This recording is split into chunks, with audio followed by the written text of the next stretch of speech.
नमस्कार। मैंने एक वीडियो शेयर की थी अपनी कुल देवता पर, जिसकी आप सब ने बहुत सराहना की। लेकिन कुछ लोगों ने कमेंट किया कि इतने पढ़े लिखे होने के बावजूद आप कुल देवता और परंपराओं जैसी बातें क्यों कर रही हैं?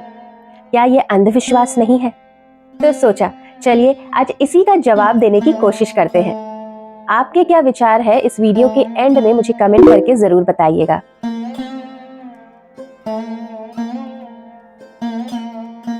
अक्सर हम जिसे अंधविश्वास कहते हैं, वो दरअसल वो विज्ञान है जिसे समझने की क्षमता अभी हमने विकसित नहीं की है।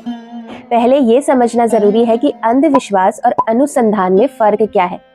अपनी पहचान को ढूंढना अंधविश्वास नहीं, बल्कि सेल्फ डिस्कवरी है। जिसे आप पाखंड कह रहे हो, मॉडर्न साइंस उसे एपिजेनेटिक्स और जेनेटिक मेमोरी कह रही है। हमारे हर कुल की शुरुआत सप्त ऋषियों से हुई है। जब आप अपने कुल देवता को पूजते हैं तो आप उस ऋषि वैज्ञानिक की वंशावली को एक्टिवेट करते हैं। दोस्तों, मॉडर्न साइंस मुश्किल से 300 से 400 साल पुरानी है, जबकि हमारी संस्कृति का विज्ञान तब से है जब पश्चिमी देशों के लोग कंद मूल खा रहे थे, जिन्हें जीने का सलीका तक नहीं था। नील्स बोर, वर्नर हेजनबर्ग और एडविन श्रोडिंगर जैसे महान वैज्ञानिकों ने खुद माना है कि उनकी क्वांटम फिजिक्स की खोज वेदों के ज्ञान से प्रेरित थी। निकोला टेस्ला ने एनर्जी और मैटर का सिद्धांत स्वामी विवेकानंद से प्रेरित होकर समझा था। The most likely candidate for the German who praised the Vedas is Max Muller, a 19th century German-born Indologist who translated the Rig Veda. And you know what he famously stated? There is no book in the world that is so thrilling, stirring and inspiring as the Upanishads.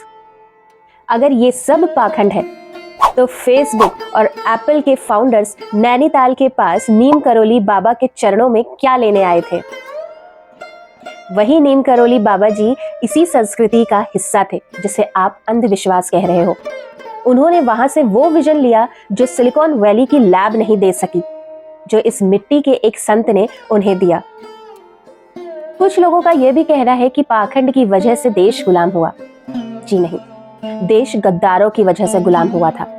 हमारी सभ्यता इतनी समृद्ध थी कि विदेशी लुटेरों की आंखें फटी रह गई। वो सिर्फ सोना चांदी नहीं, हमारा ज्ञान तक चुरा ले गए और उस पर अपना लेवल चिपकाकर वापस हमें ही बेच दिया। लेकिन इसमें हमारी ही गलती है, क्योंकि हमारे लोग हमारे संस्कार संस्कृति को पाखंड कहते हैं। वेदों उपनिषदों को ओल्ड अंधविश्वास समझते हैं, क्योंकि हमें हमारे ज्ञान से बाहरी आक्रमणकारियों ने दूर नहीं किया, उन्होंने हमारी सोच बदल दी ताकि हम उस ज्ञान तक नहीं पहुंचे और अपनी ही संस्कृति पर सवाल खड़ा करें। और वही हो रहा है। नालंदा विश्वविद्यालय को महीनों तक जलाया गया ताकि हिंदुस्तानियों का ज्ञान मिटा दिया जाए और अगली पीढ़ी अपनी ही संस्कृति को पाखंड कहे, जैसा कि आज आप कह रहे हैं। आपको न्यूटन याद है, पर भास्कराचार्य भूल गए, जिन्होंने गुरुत्वाकर्षण यानी ग्रेविटी पहले बताया। आपको एटॉमिक थ्योरी के लिए डाल्टन याद है, पर महर्षि कर्णाद नहीं, जिन्होंने परमाणु का सिद्धांत हजारों साल पहले दिया था। आपको प्लास्टिक सर्जरी के लिए पश्चिम यानी वेस्टर्न याद है, पर महर्षि सुश्रुत नहीं, जिनकी किताब पढ़कर ही आज के डॉक्टर्स ने ज्ञान लिया। पता है, हैरानी लोगों के दोगलेपन पर होती है, क्योंकि मैरी क्रिसमस और सांता क्लॉज कूल है, पर राम और रामनवमी झूठी है। कद्दू काटकर हेलोइन मनाना मॉडर्न लगता है, लेकिन वही चीज अगर सनातन में दिया जलाने या जड़ों को पूजने की हो तो आपको अंधविश्वास दिखता है। अब जरा सोचिए कि पाखंडी और अंधविश्वासी कौन हुआ। ये साफ है, आज के कुछ लोगों ने अपनी हरकतों से अंधविश्वास फैलाया। लेकिन सच जानने के लिए आपने क्या किया? कितनी कोशिश की? क्या शास्त्र, वेद, उपनिषद पढ़े? कुछ भी बोलने से पहले उसके पीछे के सच को जानने की कोशिश की। सनातन में कितनी चीजों को मैनिपुलेट किया गया है, उस पे कमेंट करने से पहले खुद कुछ कितना पढ़ा।